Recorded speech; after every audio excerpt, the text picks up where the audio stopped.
à cette première session, focalisée sur les compétences du XXIe siècle. Pour commencer ce cours, nous voulons poser la question fondamentale: pourquoi développer les compétences des apprenants est si important et pourquoi on devrait baser l'enseignement, l'apprentissage et l'évaluation sur une approche fondée sur les compétences. Le XXIe siècle présente des défis, une complexité et une responsabilité individuelle de haut niveau. De nouvelles exigences apparaissent dans le domaine de l'éducation et de l'emploi chaque jour. L'ampleur du succès et de l'épanouissement dans la vie des jeunes dépendra de leur capacité à relever le défi de la vraie vie, en devenant des apprenants pour toute la vie et en faisant preuve de souplesse et de capacité d'adaptation face au changement.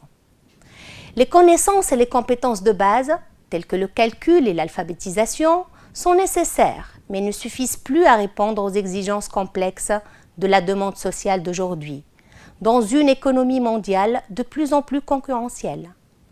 Voilà pourquoi les systèmes éducatifs se détournent des approches dirigées exclusivement contenues et se concentrent davantage à aider les apprenants à développer une gamme de compétences pour faire face à notre monde complexe. Mais quelles sont celles que nous devons se concentrer sur ? Commençons par une définition du terme « compétence ».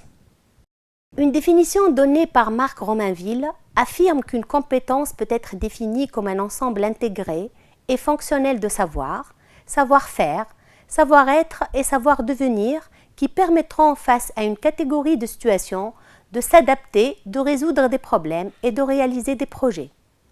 Le terme « compétence » a été utilisé à l'origine dans les années 70 dans un contexte professionnel en France et se réfère à ce que les employés devraient maîtriser au-delà des qualifications pour agir efficacement dans différentes situations de travail. Dans les années 80, les approches fondées sur les compétences ont commencé à se développer dans la formation professionnelle, puis elles se sont étendues à l'enseignement général qui est l'objet de notre cours. Selon le contexte national, les systèmes éducatifs expriment et mettent en œuvre les compétences de façon très différente.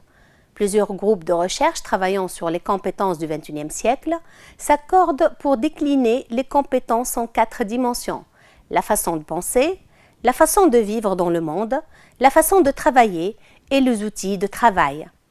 Une animation illustrera les éléments qu'on vient de dire. La façon de penser englobe la créativité et l'innovation, la pensée critique, la résolution de problèmes, la prise de décision et apprendre à apprendre. Les moyens de vivre dans le monde, c'est la citoyenneté, la responsabilité personnelle et sociale et la sensibilisation culturelle.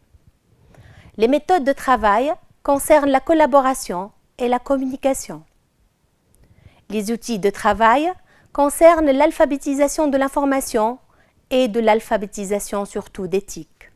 En Tunisie, dans le cadre de l'école numérique, les compétences clés retenues sont créativité, innovation et esprit d'initiative, pensée critique, résolution de problèmes et prise de décision, communication et collaboration, technologie informatique et numérique, civisme culturel et citoyenneté, développement personnel. Toutes ces 7 compétences clés sont considérées tout aussi importantes parce qu'elles contribuent toutes à la réalisation et le développement personnel de l'apprenant. Bon nombre de compétences se chevauchent et sont toutes interdépendantes avec des compétences transversales. Ce cours est destiné à vous familiariser avec l'apprentissage basé sur les compétences en tant qu'approche générale. Pour cela, nous allons nous concentrer sur 2 compétences transversales spécifiques: le travail collaboratif et l'esprit critique. Rappelez-vous que vous pouvez accéder à davantage de lectures et des ressources liées à ce thème à partir de la bibliothèque du module.